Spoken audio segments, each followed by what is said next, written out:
Un jambon sec qui a du goût, c'est un cochon vieux et gras. Eh ben oui, un vieux cochon bien gras.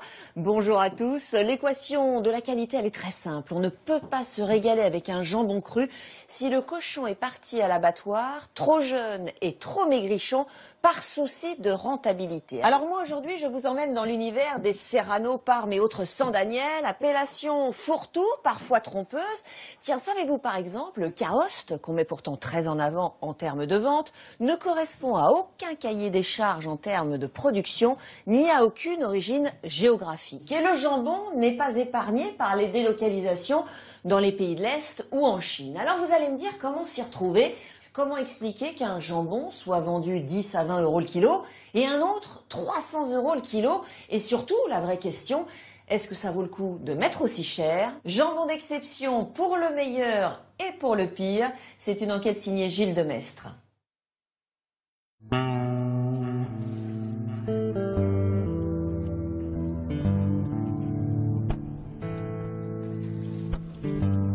Quand on achète ou qu'on mange un jambon nommé qui a un nom, il faut faire attention à plusieurs choses. Soit ce nom est représentatif réellement d'un cahier des charges lié à une appellation, soit on peut avoir de l'esbrouf. De l'esbrouf où on vous dit il s'appelle comme ça, donc on vous fait manger du nom. Indication géographique protégée. Ça veut dire qu'il vient vraiment de Bayonne, celui-là, qu'il n'a pas été fabriqué en Roumanie et qu'il est venu se faire emballer à Bayonne. Nous, producteurs, on pense que le consommateur a le droit de savoir de quel pays ça vient. Là, c'est la maison mère. On est fiers de nos origines, on est fiers de notre pays, on est fiers d'être français. La star de la boutique, c'est le jambon de Parme, parce qu'on est de la région d'Émilie-Romagne, qui est le grenier de l'Italie. Ces fameux jambons ibériques, c'est indiscutablement non seulement le meilleur jambon du monde, mais c'est un produit patrimoine de la gastronomie mondiale.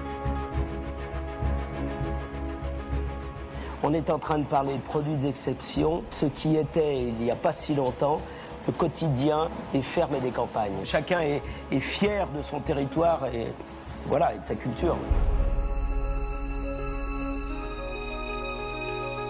On ne peut pas confondre le monde des jambons très très bons, résultant d'un savoir-faire et d'un territoire, avec le jambon de la grande distribution. Il y a les grandes marques et les grandes sociétés qui essayent de nous contrer. C'est la guerre des jambons. C'est vrai que quand vous regardez le rayon jambon, il y a trop de produits. Là, c'est de la folie. L'emballage peut aussi être trompeur. Il y en a trop. Il y en a beaucoup trop. Moi, je pense qu'on fait un très bon jambon sec en fonction de la matière première. En 2006, lorsque l'interdiction est entrée en vigueur des antibiotiques pour la croissance, on n'a pas vu de rupture significative dans les antibiotiques donnés aux animaux en France. C'est un problème économique qui est confronté à un problème de santé publique.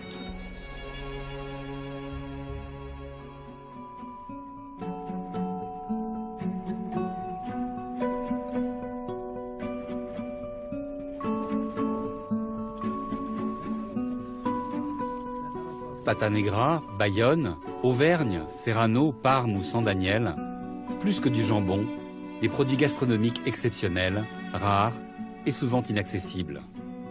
Mais depuis 2 décennies, ces denrées ont vu leur prix baisser et leur consommation grimper en flèche.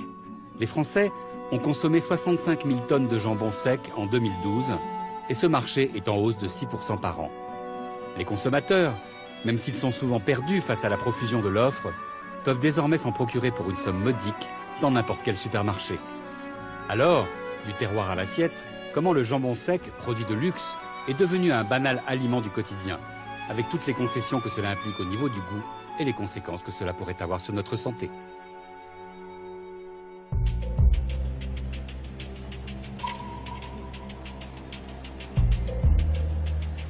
Alain Mora est le directeur commercial d'une grande marque espagnole, Espuña, leader du Serrano en France. Avec 1 million de jambons secs produits chaque année, il contrôle près de 8% du marché du tranché sous vide.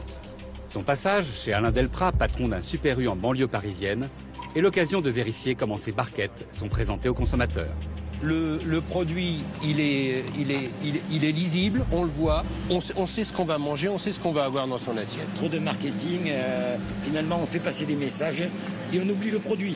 Oui, le cache. C'est-à-dire probablement que l'aspect visuel n'est pas le plus important. Là, c'est un autre, un autre message. C'est un message plutôt axé sur le prix et où le visuel n'est pas le plus important. D'accord. Pour vous, c'est pas évident de s'y retrouver, j'imagine. C'est pas évident parce que l'offre est de plus en plus large. L'offre est de plus en plus large. Les Français connaissaient le jambon cuit, le jambon de Bayonne, un peu le jambon d'Auvergne. On leur a fait découvrir de nouvelles saveurs. Les jambons italiens d'abord et puis espagnols très vite, très rapidement après. Et aujourd'hui, on continue leur éducation en leur proposant des produits qui sont de plus en plus affinés. Avec la même chose, du cochon, du sel, je peux obtenir des produits totalement différents. Parce que ça a beau être le même objet, c'est pas le même sujet. La grande distribution, elle cherche à faire quoi?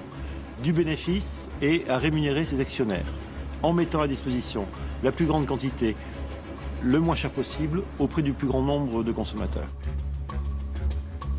Plus cher qu'à la coupe, le pré-tranché est jugé plus pratique par le client. Aujourd'hui, dans les grandes surfaces, le jambon sec est même devenu un produit d'appel dans les linéaires. Et les industriels ont de nouvelles idées pour vendre, réemballer et packager leur charcuterie venue des rayons comme s'ils étaient de fabrication artisanale. Une déclinaison de la coupe qui est maintenant ce qu'on appelle, qui est un phénomène nouveau, c'est le frais emballé. Là, c'est le producteur qui l'emballe, c'est pas le magasin. Enfin, suivant le cas, c'est le producteur. Donc c'est un autre marketing en fait, c'est quand même le même que la coupe. Alors donc là justement, il n'y a pas de marketing.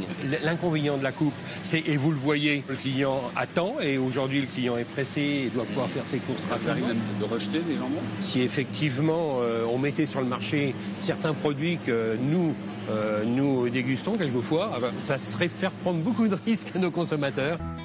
Depuis 10 ans, Alain Morat surfe sur la mode des jambons espagnols. C'est la guerre sur le jambon sec parce qu'on est devenu un partenaire à part entière de la grande distribution. Il y a les grandes marques, les grandes sociétés, les grands faiseurs qui nous regardent un petit peu de travers et qui essayent de nous contrer. Donc c'est sûr que c'est la guerre des jambons. Après avoir inondé avec succès nos grandes surfaces, il vise maintenant le marché du haut de gamme. Il propose ses Serrano en version à la coupe, un des plus importants grossistes de Rungis. En grande distribution, il y a vraiment un engouement à l'heure actuelle pour le Serrano. On est en train d'avoir la situation Serrano qu'on a eu il y a 30 ans sur la situation italienne. Dans tout ce qui est jambon, en fait, on est quand même en train d'avoir des produits relativement neutres. Parce qu'en fait, le goût, aujourd'hui, ce serait d'avoir des produits un peu neutres. Et c'est ce qui fait la grosse différence, et peut-être l'engouement de l'espagnol, c'est qu'aujourd'hui, c'est un goût différent. Oui. Le pata negra a encore un goût différent. Donc là, on est sur on va être tous les secteurs Bayonne. C'est un vrai produit avec un IGP. C'est-à-dire qu'il y a un cahier des charges pour le fabriquer. Du porc noir de Bigorre, c'est le cousin du porc ibérique espagnol. Donc là, on va être sur toute la région Italie, avec les San Daniel, les Parmes. Ça, c'est du culatello. Mais le meilleur, c'est le Zibello. Et là, on va être sur des jambons d'Auvergne, d'Espagne. Espagne, Extremadura. C'est ça, Extremadura. Il faut avoir les deux bagues. Donc il est vraiment certifié qu'il faisait le poids, qu'il était bien élevé là-bas. Ça, c'est le plus cher. C'est le plus cher. Est-ce que c'est le meilleur jambon du monde? Certains le disent. Je ne m'avancerai pas à le dire. C'est très très bon. C'est vraiment excellent à manger. Aujourd'hui, en jambon, moi je pense qu'on fait un très bon jambon sec en fonction de la matière première. Et si la matière première n'est pas de qualité, je ne suis pas certain qu'on puisse sortir un produit de qualité. Parce que maintenant, il y a des élevages intensifs. Marketing et packaging réussis ne sont pas toujours synonymes de qualité. Ici, à Rungis, des jambons d'exception côtoient les jambons commercialisés par des entreprises dont les critères de fabrication sont bien différents. Quel conseil vous donnez aux consommateurs alors? À l'œil, on doit pouvoir trouver des solutions. Et vous voyez, vous avez un pata negra fine tranche, et à côté de ça, vous avez un jambon ibérique pur de Bellota, où là, vous avez vraiment ce qu'on appelle pâte noire nourrie au gland. Celui-là, je suis sûr qu'il a été peut-être à la châtaigne, mais au gland, je suis pas sûr. Dans le hard discount, il y a des jambons à 10-15 euros le kilo. Il faut quand même qu'on m'explique. Quand on prend une matière première qui coûte 2,30 euros en ce moment, les jambons, pendant 8 mois, il garde sa trésorerie. Et là, il arrive à vendre ça 15,50. D'où viennent les cochons? Juger un jambon dans un rayon ou une épicerie fine, rien qu'à l'œil, donne peu de réponses. Au-delà du visuel et du goût, nous avons voulu faire un voyage au cœur des jambons, des meilleurs au plus bas de gamme. Istalim est un laboratoire installé dans le sud de la France, spécialisé dans l'étude de la structure et de l'intégrité des viandes. nous leur avons confié la mission de scruter une vingtaine de jambons. Une fois qu'on a fait la coupe, on obtient des lames de ce type-là. Elle fait 3 microns d'épaisseur. Pour les jambons, on a réalisé 72 lames. Ces 72 prélèvements ont été analysés de manière individuelle, selon les différents critères. Des jambons Serrano Espuna, d'autres jambons type Bayonne, des jambons marque Hard Discount, et à l'inverse, des jambons qualité traiteur, type Pata Negra, des types jambons italiens San Daniel, ou des jambons français type Auvergne.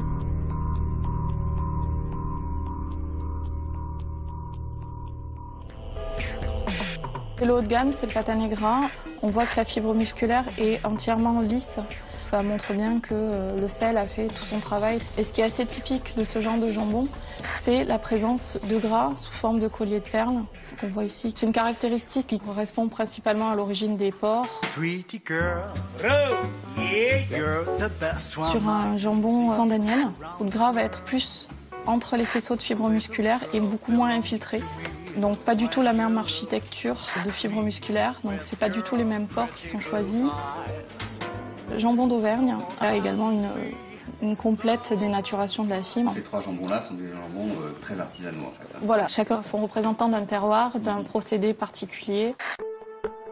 Sur les jambons de supermarché, quelle que soit leur appellation ou le nom sur la barquette, on ne va pas voir de différence au niveau de la structure ou de la composition des jambons. C'est calé. Il y a une standardisation du goût qui est recherchée aussi par le consommateur et par le fabricant de manière à avoir quelque chose de vraiment reproductible. Le jambon de moins cher, on voit des zones qu'on voit ici plus claires qui laissent penser à une dénaturation de la fibre musculaire liée à un petit incident de fabrication. La fibre, au lieu d'avoir toujours sa structure un peu hexagonale, elle est complètement pulvérisée. Et la salaison, comme elle était courte, n'a pas permis la dénaturation totale et uniforme de la fibre musculaire. La conclusion du laboratoire est sans appel. Les jambons haut de gamme ont chacun une très forte personnalité et ont donc des goûts très affirmés. Ceux des supermarchés, les jambons industriels, se ressemblent tous. Qu'ils se disent de Parme ou de Bayonne, de Pays ou de Serrano, ils ont la même structure, la même texture, avec peu de différence de goût. Quant au jambon Hard Discount, lui, il n'est pas fini. Séché trop rapidement pour faire baisser son prix, il est encore cru et contient de l'eau. Le but du jeu, c'est que ça soit réglé, sans aspérité, sans différence, sans swing. Ça, c'est une voie. C'est ce qu'on pourrait appeler la voie de l'industrie. Il y a une autre voie, totalement différente, qui est celle de la variabilité et de la différence. Goûtez ça parce que... Parfumé. On a des affinages beaucoup plus longs que n'importe qui, on essaye de faire des jambons d'exception, c'est vrai, mais là on est ailleurs. Hein. Ouais. Ouais, ah bah ouais, on est à 84 mois, voilà. Les jambons ibériques, appelés Pata Negra ou Bellota, sont des pièces précieuses. Philippe Poulachon importe d'Espagne les meilleures productions et les distribue aux grandes maisons, aux chefs et aux amateurs éclairés. Vendus à Paris près de 300 € le kilo, ils justifient leur prix par leur qualité extrême. 2006, février 2006, donc on est sur un jambon qui a 84 mois d'affinage. C'est réellement exceptionnel dans la mesure où il faut que c'est le gland, la bellota hein, en espagnol, qui va donner au jambon après une capacité de vieillissement incroyable. Donc 2006, on était dans ce qu'on pourrait appeler dans la vigne un millésime du siècle. Là, par exemple, on est sur un jambon de janvier 2008. Donc celui-là, c'est un petit genou par rapport à l'autre parce qu'il n'a que 60 mois d'affinage. Ça reste impressionnant d'avoir cette souplesse. Il faut imaginer, même dans les parties un peu plus étroites. Ça, là aussi, c'est vraiment très caractéristique d'un jambon qui est issu d'un cochon gavé de bellota.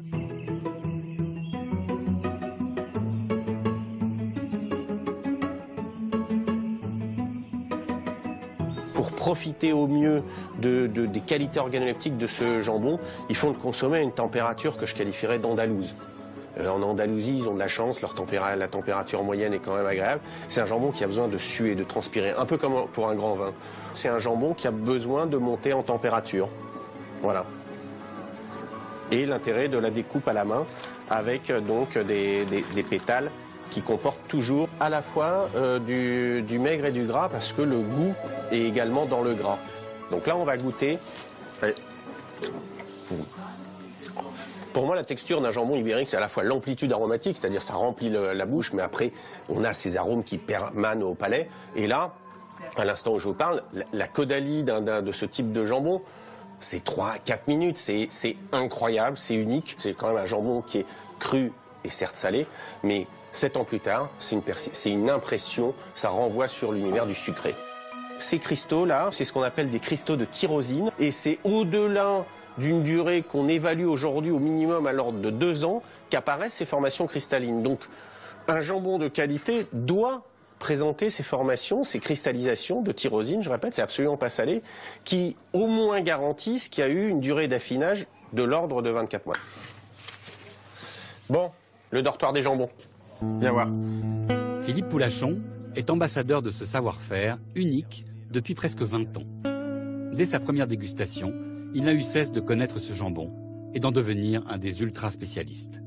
C'est le dernier grand produit de luxe alimentaire qui a surgi depuis une trentaine d'années. Il y a eu le caviar au début du siècle, après un peu plus tard le saumon fumé avant qu'il se banalise, le foie gras, la truffe. Et il y a un grand produit qui a émergé, un vrai produit de luxe, qui sont ces fameux jambons ibériques à partir du moment où ils respectent tous les critères pour être ce qu'ils sont selon moi quand le travail est bien fait. C'est indiscutablement non seulement le meilleur jambon du monde, mais c'est un produit patrimoine de la gastronomie mondiale. Pour avoir 5 kilos de pétales de jambon, il faut 10 000 mètres carrés de chêne et de DSA, il faut un cochon de 170 kilos et il faut un process, allez, on va être à peu près dans la moyenne de ce qui doit être fait pour que ce soit très bon, 5 ans.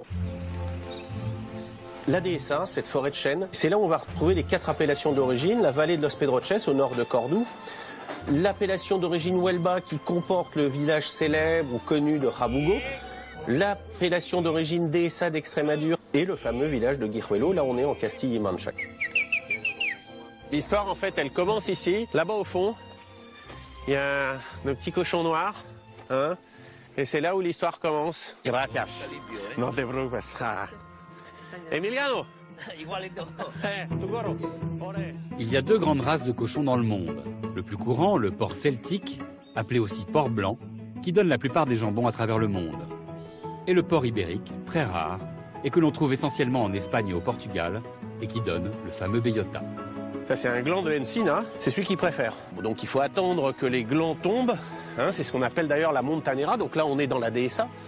Et c'est là où en s'alimentant exclusivement de glands, mais aussi d'herbe, qui est un régime qui est très intéressant parce que ça complète les glands. Et c'est là où ils vont passer de 100 kg à 170, 180 kg qui est leur poids d'abattage. Ça veut dire qu'ils prennent 70 à 80 kg en mangeant ces glands. Ça c'est bon. C'est comme la châtaigne. Installé durant 2 ans sur son hectare de forêt de chêne, le petit cochon ibérique doit manger 700 kg de bellota, de glands, quand survient la montanera, d'octobre à janvier, pour obtenir son appellation. Et c'est pas le paradis là quand même? Mieux ce serait indécent, non? Moi je trouve. C'est un cochon qui a failli disparaître dans les années 70. Il n'est pas prolifique, il fait un excès de gras. Et donc quand des élevages intensifs aux Pays-Bas, en Bretagne se sont montés, les Espagnols aussi, eux, ils en avaient marre d'avoir un cochon autochtone qui était pas fertile ou beaucoup moins que les cochons celtiques et tout ça. Donc il y a plein de souches qui ont même disparu de cette race ibérique. C'est devenu un peu l'or noir de cette partie de l'Espagne. On est en Extrémadure. Il faut imaginer que quand tu plantes un gland, il te faut 25 ans pour récolter d'autres glands. Donc il n'y a pas beaucoup de capacité de réponse et d'adaptation au marché. Donc si la demande pour du jambon bellota augmente, naturellement, soit c'est le prix qui augmente, soit sinon il y a un problème. Il faut bien comprendre que l'Italie a régné sans partage jusqu'à récemment. Ils se sont fait prendre la première place par ce jambon qui effectivement est issu d'un processus d'élaboration unique. Le jambon de Parme ou de San Daniel est le plus cher Quand on est autour de 75 €, on est vraiment dans le très haut de gamme. Le très bon jambon ibérique, celui qui est véritablement de Bellota et qui a suivi toutes ces étapes. En dessous de 200, 250, 300 € le kilo, c'est une équation économique qui ne tient pas. On est arrivé au milieu de nulle part. Le cochon ibérique vit 2 ans, contre généralement 6 mois pour le celtique. Sierra de Barbelido est le plus gros abatteur d'Extremadura, l'appellation la plus exigeante du monde. Ils abattent pendant la seule période de la Bellota. Un processus hyper contrôlé que Philippe Poulachon vient régulièrement vérifier. Donc ça, c'est l'échantillon de graisse qui est analysé pour chaque cochon et qui sert à identifier si le cochon a vraiment mangé de la Bellota. C'est prélevé au niveau du sacrum du cochon. Il y a une vétérinaire de la dénomination d'origine d'Extrémadure qui est là pour valider que la carcasse fait plus de 110 kg. En dessous, l'animal n'est pas homologué. Donc ça, c'est l'appellation DSA Extremadura Bellota. La couche périphérique de gras d'un cochon ibérique, là, on peut presque la mesurer, c'est de l'ordre de 12 cm. Sur un cochon celtique, on va avoir 3 mm. Et c'est ce métabolisme particulier qui fait de ce cochon un cochon exceptionnel, capable de produire des jambons hallucinants.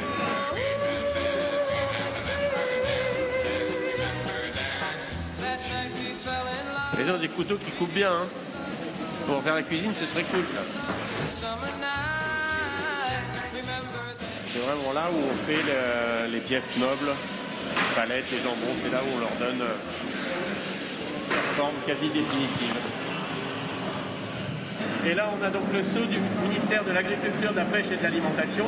Voilà, ça y est, là, on arrive dans les séchoirs naturels. Et là, c'est notre réserve. Donc ça, c'est notre réserve. Tu sais, j'ai un métier merveilleux. Mon métier, c'est de tâter des cuisses en permanence. C'est quand même magique, hein.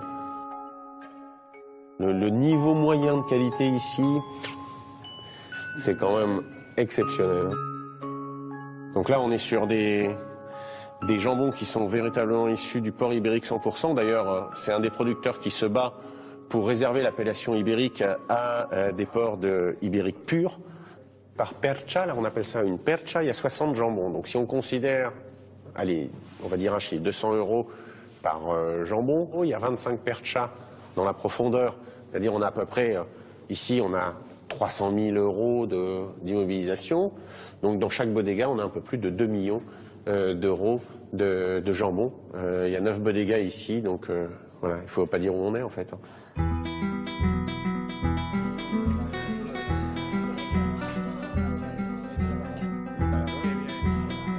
Emilio Farras est un des jambonniers les plus traditionnels des Bellota d'exception. Moi, c'est comme ça que j'aime manger. Una caña, à la tienne.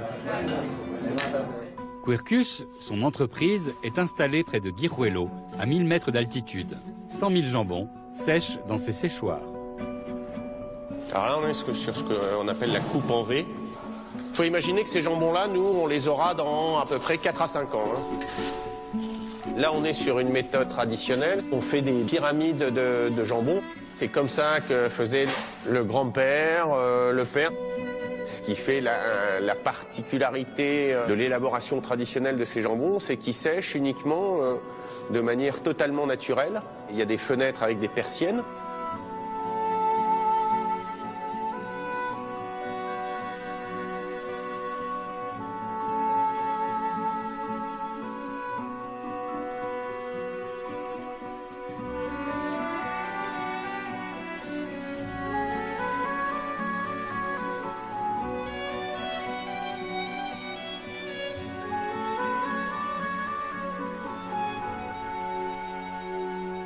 On fait des courants d'air naturels, dépendant du climat extérieur. Et c'est pour ça qu'il y a quelque chose qui... On ne sait pas pourquoi, mais ça marche. Emilio est aussi un des derniers romantiques à accrocher encore ses jambons à la manière traditionnelle. C'est quoi le secret alors pour faire un jambon d'exception? Je crois la calme. C'est surtout ça. C'est pas sécher un jambon, c'est affiner, c'est curer un jambon. Il doit être fini, mais pas sec. Et les variables pour obtenir une pièce d'exception sont énormes. C'est pour ça que je crois, à mon avis, c'est peut-être le produit gourmet le plus difficile à élaborer. En maths, ce serait une équation au moins à 4, 5, 6 inconnus. Donc une équation et une inconnue, c'est trivial à résoudre. Une équation à 5 ou 6 inconnus, c'est des études de maths supérieures. C'est toute la difficulté d'affiner un jambon, de le sécher sans qu'il devienne sec, mais qu'il reste moelleux. Puisque la texture est aussi un des paramètres de dégustation. Et le goût, la capacité à capter le goût, à complexifier les arômes. Donc il y a un équilibre au départ assez subtil à trouver. Et après, il y a un soin tout au long de l'affinage, avec beaucoup de manipulation. Contrairement à ce qu'on croit, il ne s'agit pas simplement effectivement d'accrocher les jambons. Mais là, voilà, ce système d'accrocher les jambons à la voûte, avec des cordes, c'est un peu un survivant, Emilio. Rares sont ceux qui veillent à préserver ce produit d'exception. Le pata negra est hors de prix et on ne peut le produire qu'en petite quantité. En Espagne, il existe traditionnellement un autre jambon haut de gamme, plus facile à élaborer, le serrano, qui est une STG, une spécialité traditionnelle garantie.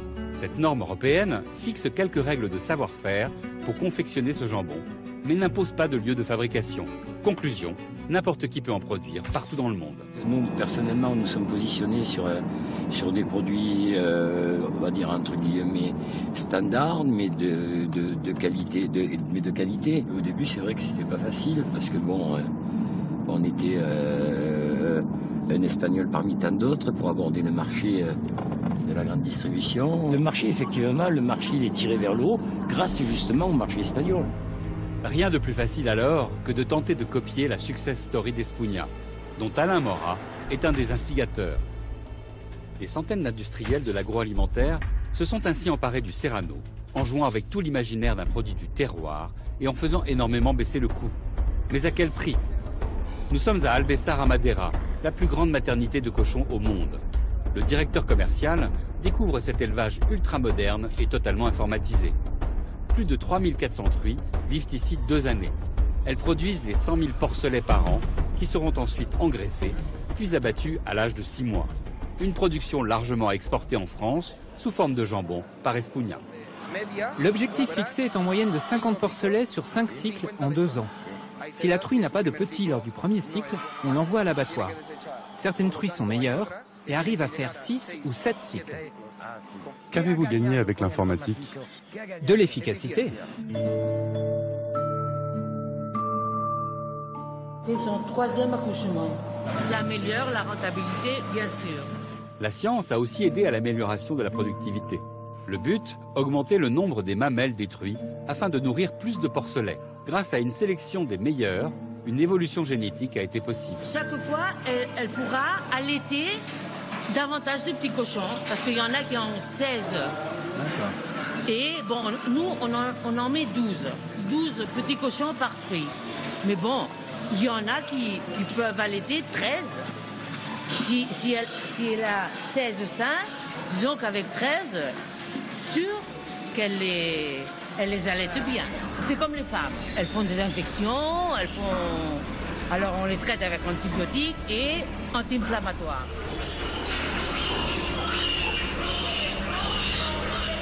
Les petits cochons, on leur coupe les canines, on leur coupe la queue aussi, parce que quand ils sont grands, ils se mordent et il y a du cannibalisme. Vous lui mettez de la musique aussi? Ah oui, de la radio. C'est rock'n'roll, hein? Devant l'engouement de leur jambon, les producteurs espagnols se sont adaptés à la demande. Les tranches extra fines, rectangulaires et peu grasses. Inventeur de cette recette, Espuña gagne en permanence des parts de marché et vend maintenant 26% du jambon espagnol en France. La passion et le travail, quand la passion et le travail, c'est la même chose.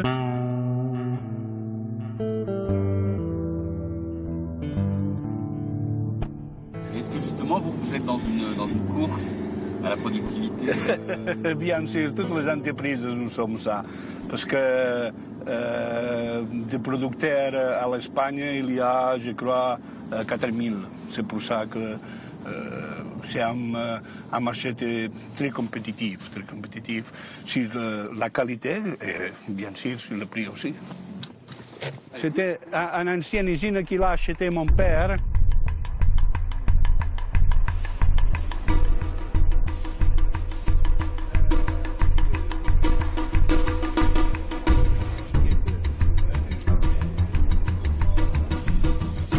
chaque semaine, nous faisons entre 12 000, 15 000. Le maximum, c'est 20 000. Un jambon comme ça, vous achetez combien par exemple? 1,67 €, c'est le prix de cette semaine.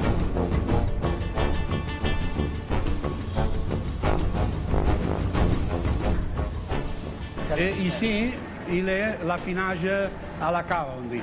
De 3 mois jusqu'à les 9-10 mois, on perdra ici en 34%. Vous faites des jambons depuis combien de temps? Mon père, il a déclenché 1947. You know there's too much on my mind.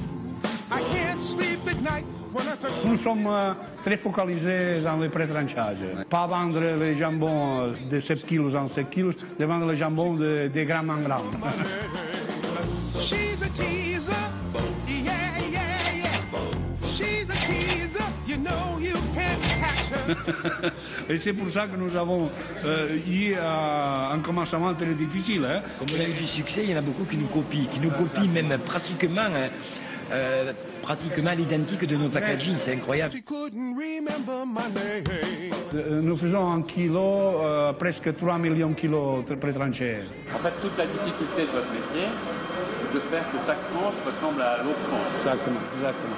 Vous trouvez que le marché du jambon a changé? La distribution, ça c'est le plus grand changement qu'on a fait le marché. Quand j'ai commencé, c'était tous les petites épicières, les charcutières de coin, et maintenant ce sont les GMS, les supermarchés et tout ça. Espuña est synonyme de réussite. Cette entreprise exporte partout un jambon standardisé qui plaît. Mais le succès du jambon espagnol aiguise les appétits et chacun veut sa part du cochon. Pas seulement en Espagne, mais partout en Europe, c'est la ruée vers l'or gras, avec tous les excès et les dangers que cela peut provoquer. La demande de plus en plus importante des consommateurs a évidemment des conséquences sur la production du jambon sec et de sa matière première, le porc. Et aujourd'hui, le meilleur côtoie le plus dramatique. Je m'appelle Brigitte Gauthier, je suis une des porte-paroles de l'association L214. L214 s'est donné pour mission de montrer la réalité de ce qui se passe dans les élevages, pendant les transports, dans les abattoirs. Alors il y a une chose passionnante en fait dans la production dite industrielle de l'agroalimentaire au niveau mondial, c'est qu'un certain nombre de produits sont rabaissés, je vais dire, à de la simple matière première. C'est des protéines sur pâte, c'est du minerai, c'est de la matière première et on en a fait juste des objets de consommation. Les éleveurs qui sont plus, enfin on ne peut plus tellement les appeler éleveurs, on peut les appeler techniciens d'ambiance finalement, c'est juste rester dans la course. On doit pouvoir utiliser cette viande de porc sur le marché mondial, qu'elle soit d'origine chinoise, russe, française, espagnole ou nord-américaine, elle doit être identique. C'est de la matière première, c'est du minerai. Malgré la réglementation européenne, la mondialisation a semé la pagaille, rendant difficile la traçabilité des porcs. Le fait de parler de minerais, ça vexe les producteurs parce qu'on fait un métier qui est passionnant mais qui est difficile. Donc on pense que le consommateur a le droit de savoir de quel pays ça vient. Actuellement, il y a un débat sur l'identification d'origine de la viande de porc. On a suivi des cochons, nous, qui partaient de Hollande pour aller se faire engraisser en Espagne.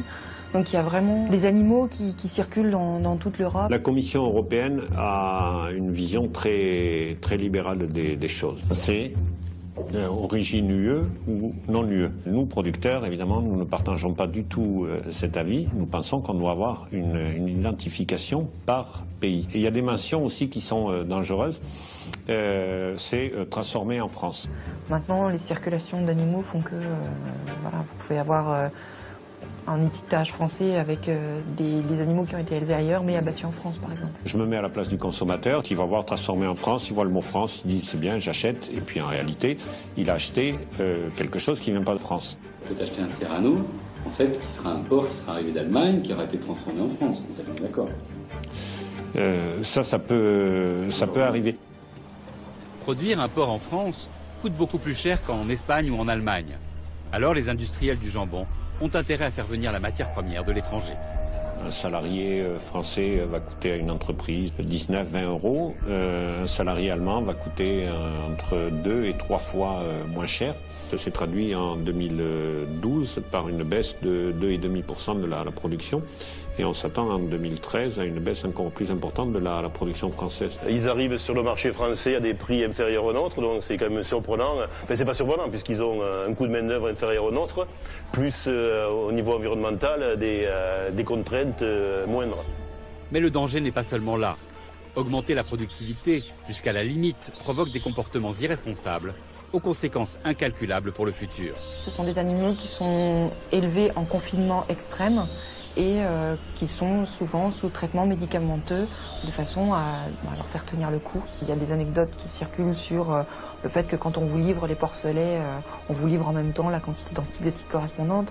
Donc voilà, les traitements médicamenteux dans l'élevage industriel, c'est quelque chose de massif, c'est quelque chose qui pose la question de l'antibiorésistance aujourd'hui de certaines bactéries. Cette surproductivité, cumulée au tout antibiotique afin d'éviter les pertes d'animaux, est plus que préoccupante aux yeux de la médecine. C'est un problème économique qui est confronté à un problème de santé publique. Les antibiotiques, vous savez, c'est ces médicaments miracles qui permettent de sauver littéralement les gens qui ont des infections dues à des bactéries. Mais comme ils soignaient très bien et qu'ils prévenaient très bien beaucoup de maladies bactériennes, ils ont aussi été beaucoup utilisés chez les animaux et en agriculture. Vous avez dû vous rendre compte dans votre enquête, quand il y a une bactérie pathogène qui infecte ces porcs lors du sévrage, eh bien, il est tentant de leur donner des antibiotiques de façon systématique pour empêcher qu'ils soient malades. De même, quand il y en a un qui est vraiment malade, on traite l'ensemble de ce qui s'appelle la bande pour prévenir la diffusion de la maladie. En France, c'est pas du tout interdit de donner des antibiotiques dans ces situations-là. Ce qui est interdit, c'est de donner des petites doses d'antibiotiques pendant toute la vie des animaux. Les antibiotiques, c'est clairement à l'heure actuelle une ressource limitée. On n'en a plus de nouveaux. Et donc, il faut réduire la cause de l'augmentation de la résistance, c'est-à-dire la consommation d'antibiotiques. À la fois chez les gens qui n'en ont pas besoin, on ne traite plus les rhumes viraux avec des antibiotiques, et à mon avis, en élevage et en agriculture aussi de façon importante. Une fois qu'une bactérie s'est adaptée à un antibiotique, celui-ci devient totalement inopérant. Ce problème de santé inquiète un pharmacien, spécialiste des produits vétérinaires, qui a voulu rester anonyme.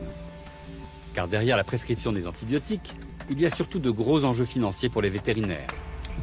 Le vétérinaire, dans le système français, et ça dépasse largement la problématique des antibiotiques, le système français autorise le vétérinaire prescripteur à vendre ce qu'il prescrit. Parce qu'en fait, il y a des contrats d'achat de volume entre les labos et les vétos. Les laboratoires proposent ce qu'on appelle une coopération commerciale qui se traduit sous forme de contrat avec des remises qui sont versées en fin d'année en fonction des volumes achetés. Certains chefs de services de réanimation, on se rend compte qu'il y a des personnes jeunes qui sont par ailleurs atteintes d'affections relativement banales pour lesquelles il n'y a plus d'antibiotiques efficaces et qui malheureusement décèdent. Certains chefs de services de réanimation qui racontaient qu'il y avait environ 2 décès par semaine qui étaient directement imputables à cette notion d'antibiorésistance. Et moi je suis persuadé que si on reste dans la qualité, dans les produits locaux, on va s'en sortir. Et vous qui êtes jeune, vous voyez comment l'avenir Il faut continuer dans le sens de la qualité, parce que je pense que c'est ça l'avenir. 40 éleveurs, comme Didier de Libye et son fils, produisent 100 000 porcs chaque année. Des porcs équitables, dont les cuisses sont vendues au saloir du Périgord. L'écologie, la première, c'est d'abord le bonheur des hommes, quand même, et ensuite le bonheur du cochon. Dans cette usine sont produits 5000 jambons par semaine, provenant à 80% des cochons locaux. Alors, où est-ce qu'on voit un tampon d'abattoir? Voilà, donc France. Pour assurer la qualité et la régularité de son approvisionnement, Laurent Molon, le patron des saloirs, a signé un accord avec la coopérative locale. Il reverse aux éleveurs 30 centimes d'euros de plus au kilo, s'il s'engage à donner une alimentation riche en céréales et à faire un élevage respectant le bien-être animal.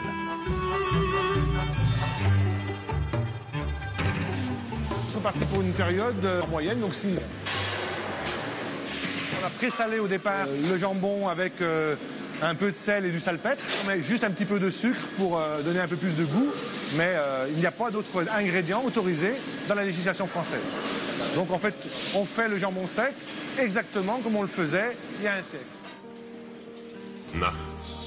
Pour exister sur le marché hyper concurrentiel des jambons secs, Laurent Melon a retrouvé une vieille recette locale, oubliée depuis des décennies, et lancé en 2009 un nouveau produit, le jambon noir du Périgord.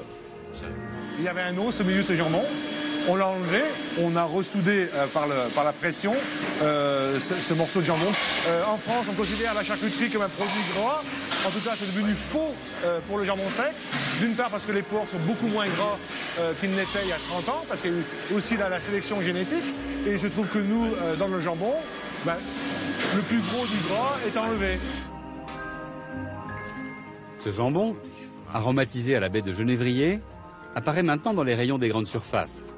50 tonnes d'abord la première année, puis 100 tonnes, soit 1 million de barquettes. C'est un carton. Les jambons, comme vous voyez ici, sont séchés avec leur os. Hein. On a l'ambition de faire un produit qui ressemble au Périgord, qui est un produit généreux, goûteux et vrai. C'est un marché qui est très concurrencé, aujourd'hui qui est pas mondial mais européen, avec un savoir-faire important et reconnu des pays du Sud, qui sont l'Italie et l'Espagne quand même, hein, qui sont les pays traditionnels producteurs et consommateurs, mais aussi des produits qui viennent de Belgique et d'Allemagne, qui sont en fait des produits désossés avant séchage, qui sont même pas forcément séchés mais pressés pour extraire l'eau. Donc on tombe tout dans une famille jambon sec ou jambon cru, mais avec des façons de faire totalement différentes. En France, on ne peut pas faire du jambon sec en rajoutant des nitrites, alors qu'en Allemagne et en Espagne, c'est autorisé. Alors dans le jambon, il y a des jambons crus d'Allemagne qui pour nous ne sont pas du jambon sec. Donc on ne se prononcera pas là-dessus. Puis après, vous avez du Bellota ou du pata negra qui est autre chose. Madame Abbassi, direction de la protection des populations de Paris. Oui. Vous connaissez nos services? Faire le ménage sur les marchés, c'est le travail du service des fraudes. Il traque les arnaques, les fausses appellations ou les problèmes liés à la traçabilité. Les marchés abondent de stands de jambon sec dits de tradition, à l'ancienne, de montagne, mais ces dénominations ne sont pas toujours justifiées. Là, je vois que vous avez du jambon. Il faut absolument afficher et le prix et la dénomination de vente. Vous avez taré la balance là, c'est ça? Non? Vous savez que le consommateur ne doit pas payer le poids de la feuille. C'est 37 500 € d'amende. Il manque des prix encore par là. Et puis les contaminations croisées, les charcuteries à côté du fromage. C'est pas terrible hein, au niveau de l'hygiène, hein, tout ça. La réglementation en matière alimentaire, elle est tant nationale qu'européenne et on doit appliquer et faire appliquer l'ensemble des textes. Alors en ce qui concerne les AOP, toutes les phases de la production sont issues de cette aire géographique définie. Et en ce qui concerne l'IGP, c'est un peu moins strict puisque au moins la phase de production doit être issue de cette aire géographique définie. Bonjour. Bonjour, Madame Abbassi, direction de la protection des populations. Votre jambon italien, là? C'est celui-ci. Oui. Il vient de... C'est pas du Parme, c'est... C'est pour ça qu'on a jambon italien. Voilà, c'est très bien. C'est quoi ce jambon-là? Vous connaissez nos services? J'ai vu que vous aviez du jambon, mais il n'y a pas de dénomination de vente, on ne sait pas ce que c'est. Merci. Bon appétit, bonne journée à vous. Celui-là, ce matin, c'est du Parme. Il faut absolument l'indiquer. Hein. Vous aviez des appellations du Bayonne, le Parme, le San-Daniel. Vous savez que ce sont donc des appellations. D'ailleurs, il doit y avoir le logo communautaire sur le produit. Vous êtes obligé de faire apparaître le logo communautaire ainsi que la dénomination validée par Bruxelles. Vous pouvez très bien indiquer jambon de Parme, mais la dénomination enregistrée par Bruxelles, c'est Prosciutto di Parma. Derrière tout ça, tous ces textes, il y a des cahiers des charges très lourds, bien évidemment, pour les producteurs. C'est pour ça que la communauté exige que ces mentions soient reprises sur l'étiquetage. ces mentions d'appellation pour que le consommateur puisse savoir qu'il achète bien un jambon Serrano, qu'il achète bien un jambon de Parme, qu'il achète bien un jambon de Bayonne, par exemple.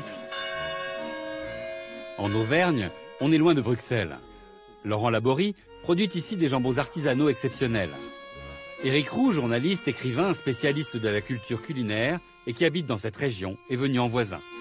Il nous guide à la découverte d'un des meilleurs jambons du monde, authentique et ultra raisonnable. Alors ça, c'est la maison... Là, c'est la maison mère, donc où tout a débuté. C'est-à-dire que les premières charcuteries se sont fabriquées ici. Le jambon de coche de M. Laborie n'a aucune appellation. C'est le jambon de M. Laborie. Mais comme M. Laborie a une petite réputation dans le monde de la salaisonnerie, on sait que si on lui achète un jambon de coche qui a 24 mois à 30 mois d'affinage, j'aurai a priori une certaine qualité qui respectera sa zone de production qui est le sud-ouest du Cantal. Vous vendez aux grandes surfaces? Non, parce que si vous voulez, nous on a une culture de produits de qualité. Donc se privilégie le travail manuel, et le travail manuel il a un coût. Là ils sont secs, ils sont le dessus. C'est quoi la marque verte qui est dessus hein? Ça c'est notre porc fermier. On a 4 éleveurs qui élèvent donc des cochons uniquement pour nous, avec notre monde d'élevage qui est en plein air. Et voilà la cave d'affinage. Là c'est tous nos porcs fermiers et nos jambons de coche qui sont stockés ici. Dans cet affinage, dans votre banque de jambon, il y en a des exceptionnels, vous en avez des magnifiques. Ah, oui. On va vous les montrer. C'est les deux de 47 kilos poids frais. Ouais. Et vous voyez, ils ont été salés la semaine 26 de 2011. Voilà. Et vous pensez que ce sera... Mais j'espère qu'il sera bien. Il y a une part de poker quand même dans l'histoire. Oui, c'est toujours pareil, il y a une part de loterie. Donc on met tout en œuvre pour essayer de sortir le meilleur de notre matière première. Alors, regardez l'épaisseur de gras qu'il y a. C'est magnifique. C'est énorme. Il doit approcher des 40 kilos là. On est fiers de nos origines, on est fiers de notre pays, on est fiers d'être français, et voilà quoi. Donc la fierté c'est ce qui nous fait faire de bonnes choses. Si on n'est pas fier de ce qu'on fait, on fait du n'importe quoi. Monsieur Laborie, il est très fier avec ses gros jambons. C'est ça qui est important. On ne peut pas choisir le meilleur jambon du monde.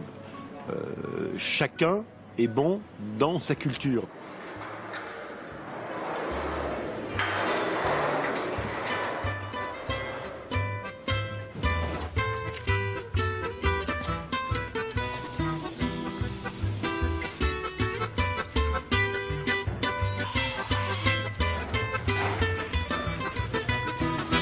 Ça pèse combien ça 24-25 kilos. Vous vendez ça combien au kilo?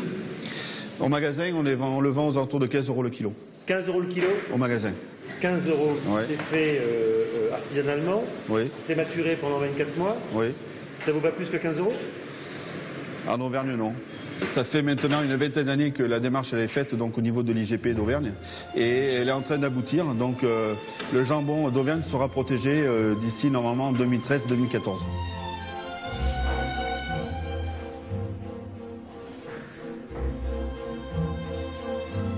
À Roanne, Michel Troisgros fait des merveilles. Il est un des plus grands chefs français, 3 étoiles Michelin. Éric Roux lui apporte un jambon de Laurent Laborie pour avoir son avis. Mathieu est par là, les gars. Voilà, Eric, qu'est-ce que tu m'as amené là? Oh, la petite bébête.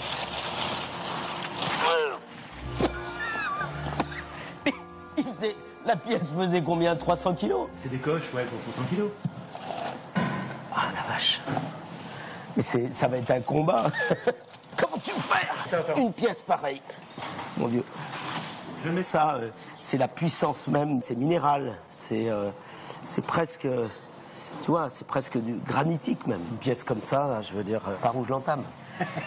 Là, si tu veux, moi j'ai envie voilà, c'est de la grande musique.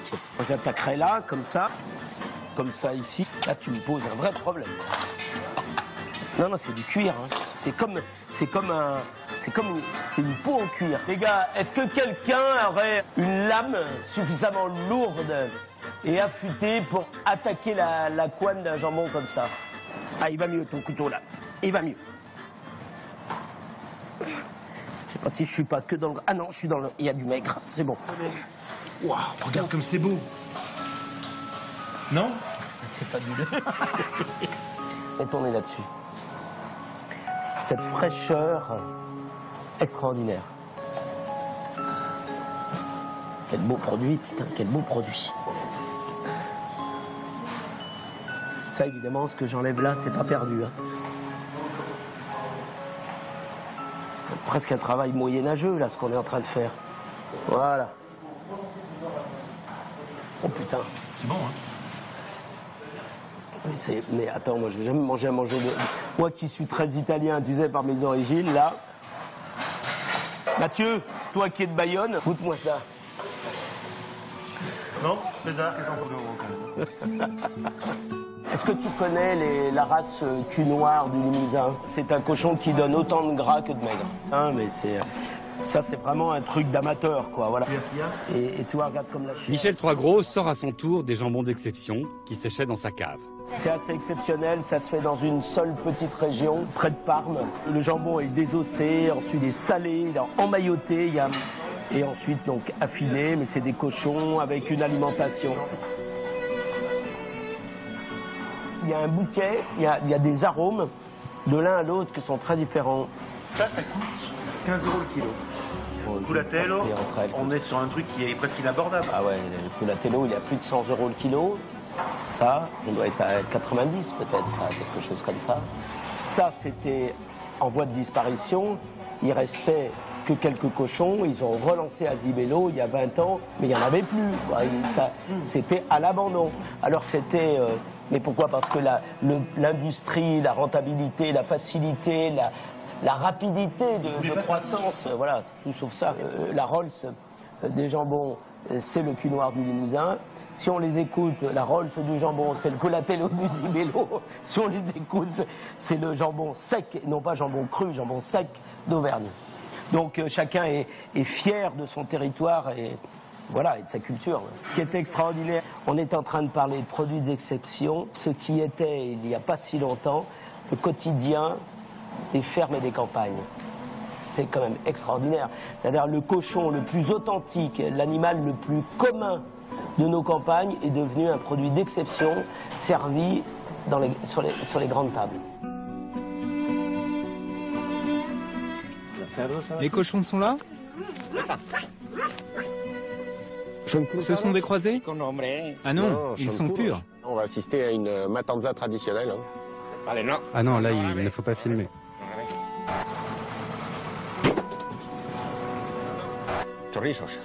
Chorizo casero, le chorizo de la maison, le vrai, l'authentique.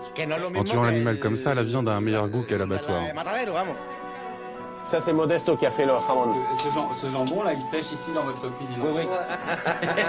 Là, par contre...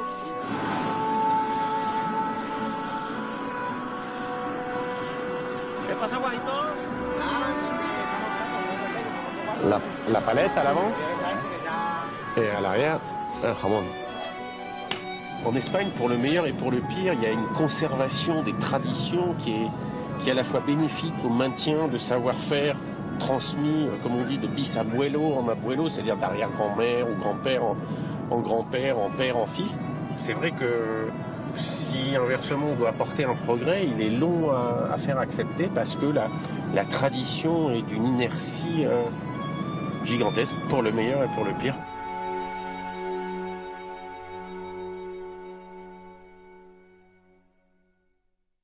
Voilà, place à la dégustation. En ce qui me concerne, vous l'avez compris, un vieux cochon bien gras qui a mangé 800 kilos de glands dans sa vie. Une indication quand même, on peut le reconnaître à son odeur. C'est un vrai appel au sens, si vous sentiez les effluves. Merci en tout cas à Philippe, fondateur de Bellota Bellota. Vous l'avez vu dans le reportage, il nous a emmenés jusqu'en Espagne. Et moi, je vous dis à très vite sur France 5. Adios.